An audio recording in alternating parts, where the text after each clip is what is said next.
2025 आवहाय सोर सोर बाइक गोदान एबा स्कुटि गोदान लानो प्लानिं दंमोन लानो हागोन लोगोफोर दिनै दंफैयो आङो चिरां जिल्ला खैलामैला बाजारावहाय बागुरुम्बा टिभिएस शोरूम बे बागुरुम्बा टिभिएस शोरूमा थांनाय डिसेम्बरनि 6 तारिखआवहाय ओपनिं जादोंमोन ओमफ्राय दिनैसिमाव बे टिभिएस शोरूमनिफ्राय गंबेसे गारिया सेल जाखो आं बेखौहाय नोंथांमोनहा भिडिअनि गेजेरजोंहाय एसे लानानै फैदों ओमफ्राय लोगोफोर सोरबाफोर बाइक गोदान एबा स्कुटि गोदान लानोबाथाय डाइरेक्ट फैनानै लांफैदो फाइनान्सआवबो एभेलेबेल ओमफ्राय केसबो लानो हागोन आरोखि ओमफ्राय दा आङो मा गारि गोदान सफैदों बेखौबो एसे नोंथांमोनहाय भिडिअनि गेजेरजोंहाय लानानै फैबावदो आरोखि ओमफ्राय गारिया बेबो बिराद मोजां दे माल माथा लानोबो बिराद मोजां नै बेखौहाय आंथ' फसायो आरो ओमफ्राय नै बेबायदि आरोखि ओमफ्राय ब्रादार नोंथांमोननि बे बागुरुम्बा टिभिएस शोरूमनिफ्राय ओपनिं खुलिजेननायनिफ्राय दासिमाव खैथासो सेल जाजेनखो 15टा थांबाय 15टा ने आच्छा बे गोदान बोसोरावबो सेल जादों नामा थांबाय गंथाम जाजेनबाय ने गंथाम जाबाय ने बेखौ लानानै 15टा ने थांनाय मासाव 12टा ओमफ्राय दा ओरैनो गोदान हिसाबै मा गारि सफैनानै दं गोदानाथ' गासिबो एखेयानो गोदान मडेलथ' सफैयाखै दा ओमफ्राय जेनेबा टिभिएस कम्पानिनि जिखिया गारि लाया मानो मोनगोन दा ने मोनगोन औ जेनेबा आपासि माबा आरटिआरनो मा होनो रनि ना मा होनोमोनलाय बे रनि औ बेफोरखौ मोनजोबगोन दा औ दा बेबायदि आरोखि ओमफ्राय ओरैहायथ' गोदान सफैखाबाय दा ओरैनो बे निउ मडेल दे सफैदों जुपिटारा सफैगोन दा गैथ'वा साप्लाय आच्छा सफैगोन दा माने एसे लिमिटेड माबा सफैयो ओमफ्राय सफैबानो थो आरो बुकिं लाखालायनायावनो जोबजोबो दा निस्सय खोनाबाय दा लांफैनो हागोन ने खैलामैलायावनो औ फाइनान्स गासिबो जाजोबगोन फाइनान्सबो केसआव लायो औ दा नोंथांमोनानो नायदो मबाइलफ्रावहाय माबायदि गारिखौ लानो गोसो ने ओमफ्राय फाइनान्सखौ रायज्लायना लांफैदो नङा होमबा आंथ' बेखौ माने खेबलायनानै बे खिथालायबाय थाला आरो नै गारियाथ' एभेलेबेल दंखायो माबे गारिखौ फसायो लांफैबानो जाबाय आरो दा खोनाखाबाय टटेलि मोनजोबगोन आरो गारिखौहाय ओमफ्राय आं खेबनानै देखायलायबाय थाला नै बेयाव गैयि गारिखौबो मोनजोबगोन आरो जेरैहाय आरटिआरनो बेबायदि रनि माबा माबिफोरखौ आरो दा बिदि आरो नै दा लोगोफोर आङो लकेसनखौहाय एसे देखायनोसै ओरैहाय फैयोब्ला बिजनि जानानै ओरै दावखोबोयोब्लानो खैलामैला बाजार मोनफैयो ओमफ्राय नै बियो जादों जाहैबाय आबसु अफिस ओमफ्राय नै ओरैहाय थांबाय आमथिखा जानानै मालिबिथा ओरैहाय थांबाय आरो ओमफ्राय बेजों लोगोसे नै ओरै थाङोब्ला खैलामैला बाजार जाहैबाय ओरै साहा दावखोलाङोब्ला गोबांथार बेबायदिनो गामि ओनसोलफोरजों मोनहैयो ओमफ्राय नै ओरैहाय थाङोब्लाबो बे मडेल कलेज जानानै सहैबाय बेबो बे बिजनि बङाइयानो सहैयो आरो ओमफ्राय दा गारि शोरूमा नै ओरै थांनांगौ आरो जिथुनाखि आमथेखा लाइन आरो मालिबिथाजों थांनाय लाइन ओमफ्राय नैबेयो जाहैबाय खैलामैलानि हस्पिटाल जाहैबाय बियो ओमफ्राय बागुरुम्बा टिभिएस शोरूम आं एसे नोंथांमोनहाय जुमजों देखायहरनि एसे ओरै साइडजों थानानै नैबे गारि गोथां खारबोनाय खाथिनिनो टिभिएस नुदोंना हनै थाथेबाय दा बेनो आरोखि बागुरुम्बा टिभिएस शोरूम दिनैहाय अमा बेदरा एभेलेबेलै नै दाम बारायनायसै होननायखायसो फुथालाबायबाय नामारा मानसिफ्रालाय बेसेबांथो केजियावलाय दा 340 दे सस्ताथार नै फुरा नांजोब्बायानो माथो होद नांजोब्बायानो माथो नोंसिनिलाय बरियालै आयौ बेदरा जोब्बायानो नै हाब जोबो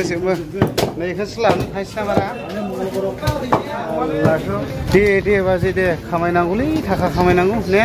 दे ओरैनो थाना लाबोया ओरैहाय दिन्दां हखायलै नैबे आदामोनावहाय खैलामैलानि स्टाइलसोलै दस्रायावबो बिदि रोंनांगौ ने बा फवासे लाला आदा केजि फैनायनि दान्देना हनो खिन्थु दस्रायावहाय सना अजनसो सुयो नै जोंनि खैलामैलायाव लाफै फोथायाला आन्दाज नायफै ने आदा फवासे लाला आदा केजि ज्राव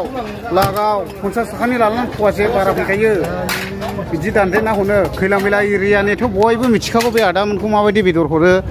दा नोंथांमोनानो कमेन्ट खालामनो हागोन आरो नै ओमफ्राय ओरैहाय ना बायग्राफ्राबो दं माथो दिनैलाय आयौ ओमफ्राय ओरैहाय लकेल ना फानो नै ओरैहाय लकेल गोरान बिदि आरो बिराद गोलाव खैलामैला बाजारा गिदिंथ्र'नोनो हाया ओमफ्राय नै ओरैहाय दंफैयो फेसबुक बार गोजा ओरैबो फेसबुक बार नै फुरा फेसबुक बाजार गोजा सोरनि महरखौ नायनो दैमुनिखौ ओमफ्राय सेन्देल बाजार जाहैबाय बेयो फुरा सेन्देलनि दखान नै गिदिरथार खैलामैला बाजाराबो नाङोलै फुरा नाङो ओरैहाय थांबावनायसोथ' ओरैहाय दं माइदांस्रि नैबे आसान बायदिसिना दखान जाहैबाय बिराद गिदिरलाय खिन्थु खैला मैला दखाना ओमफ्राय खैला मैलायावहाय अर्गानिक माने मैगङा लकेल मैगं मोनो नै ओरैहाय नै लाफाफ्रा बेसेबांबा गिदिर मुथा नै बेसेबांथो मुथा दा 20 थाखा 20 थाखाखाय गिदिर गिदिरलाय मुथाया नै बिदि आरो दा बेयो मा फानदों बिदि दे फानबाय था माथो औ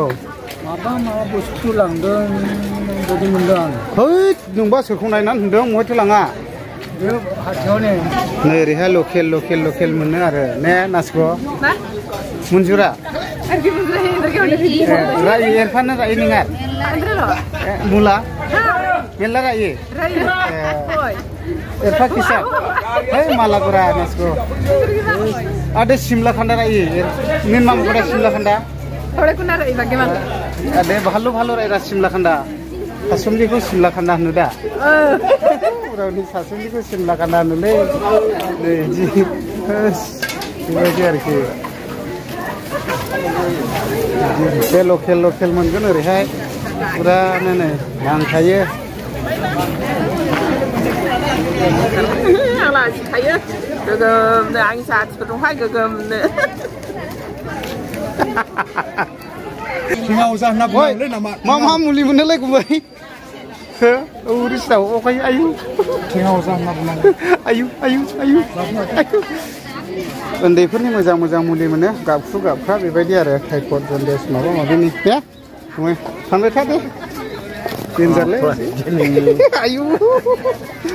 बिदि आरो नै बे गरसिफ्रा मोजांथारलै हौरै थायोथ' आयु हरिक माल बिराद दंबाय दा आयु बायोलै नाङो बेफोरनो साबसिन गोदान होद बिराद गिदिरलै बाजारा देखायजोबनो हालाय लाङा नैबे साखोला जाहैबाय माबा माबि मैगं बाजार मा बाजार पुरा गिदिर बरिया गोगोम गिदिर थिग माबानिफ्राय जायो 8टानिफ्राय बाजारा 11टा बायथाय बायबाय आरो दखना बाजाराबो बेयावनो नै दा बिदि आरो ओइयावबो मैगं बाजार बिदि ओमफ्राय नैबे दखना बाजार दङ पुरा नै दखना बाजारा बिदिनोसै